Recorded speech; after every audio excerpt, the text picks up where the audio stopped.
Have you ever wondered what it's like to throw your games on purpose? Wonder no more. For the last 7 days I played ranked using only a touchpad, nothing else, just me and my fingers. What could go wrong? Everything. Everything could go wrong. However, with a bit of strategy, some muscle memory and my superior fingers, I got pretty good at this. How? Let me show you. For the first game, I figured I would pick something simple, so I logged in Darius. Boy, I was wrong. From the very first moment, it was a nightmare. Man, I could barely see my cursor, let alone positioning. I was craving my mouse so badly I swept to it for a moment, only to fail even more.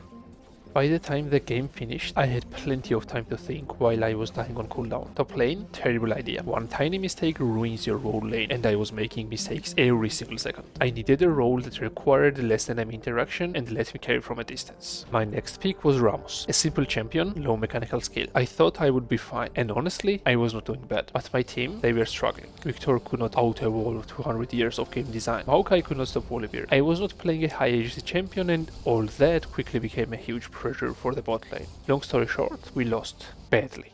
After this game, I realized the real problems with touchpad gaming. Fast and precise mouse movements, positioning, camera control, and boy, right clicks. You see, every time I need to input the right click, I have to pull my finger, tap with 2 fingers, and then move the cursor again with a single finger. This was a mess. Progress is slow and steady, so I excluded some of the roles and champions from my pool until I got proficient with the basics. I found support to be a good fit for that. This is where things started to click. I switched to Vel'Koz. No need to auto-attack, no farming, and I could stay far from enemies. I also don't have any kind of dash or speed up, so camera movement is relatively easy. To my surprise, I could hit skill shots right from the beginning, and the champion was quite fun to play. Random zoom-ins? Gone. Camera slips? Rare. Skill shot accuracy was only going up. Positioning was getting better. Reflexes and dodging were improving, and the more I played, the more confident I got. So far, the strategy was working, but I did not want to stop there. I was planning to go all out with high input, mechanically intense champions like Yasuo or kiting ADCs by the end of the challenge. To prepare for high input champions, I needed to master the camera control, engaging, and melee fighting.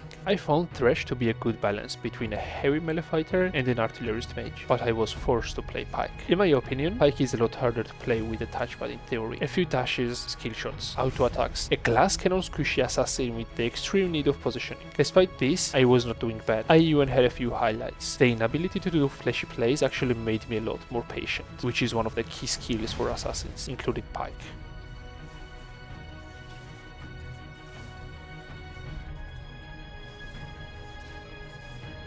After the Pyke game, I finally got to play Thresh, and the game was absolute roller coaster. We are winning, no we are losing, no winning, no losing, endlessly, or for 50 minutes, non-stop. I missed some terrible hooks, but I also created plenty of plays. My team's coordination? Questionable. Sometimes they would dive into fights that made no sense, and other times they would completely abandon me in a perfect engage. Still, somehow we pulled off the win. At this point, I was full of confidence, from barely moving to performing with champions like Pyke, Vel'Koz, and Thresh in such a short time span boosted my ego and confidence a lot. I was feeling ready to try my hand with ADCs or champions like Yasuo. However, the week is over. I did not get to try them for now, but I am not giving up. I will dedicate another week to touchpad gaming soon, and if you don't want to miss out, hit that subscribe button. To all the victims of my fails, I'm sorry. I will make sure to come up with even crazier challenges with the help of my viewers. Do not worry, I have not forgotten the previous ones. Keep them coming and I will make them happen. For now, that's it. Like, subscribe and get ready for part 2, where I will master the art of the 0-10 Yasuo power spike. And I will see you in the next one.